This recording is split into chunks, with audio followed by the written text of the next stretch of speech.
حدیث نمبر 5105۔ حضرت ابن عمر رضی اللہ عنہ بیان کرتے ہیں کہ رسول اکرم صلی اللہ علیہ وسلم نے فرمایا، جس شخص نے دنیا میں شراب پی وہ آخرت میں شراب سے محروم رہے گا۔ حدیث نمبر 5106۔ حضرت ابن عمر رضی اللہ عنہ نے فرمایا، جس شخص نے دنیا میں شراب پی اور اس سے توبہ نہ کی وہ اس سے آخرت میں محروم رہے گا۔ حضرت مالک راوی سے پوچھا گیا کہ کیا یہ حدیث مرفوع ہے؟ حضور علیہ الصلوۃ والسلام کا ارشاد گرامی ہے، تو انہوں نے فرمایا ہاں۔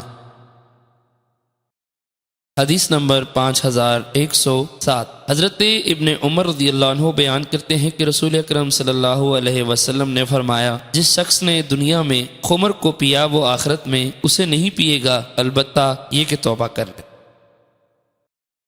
حدیث نمبر 5108۔ حضرت ابن عمر رضی اللہ عنہ نے نبی اکرم صلی اللہ علیہ وسلم سے اس قسم کی حدیث روایت کی ہے۔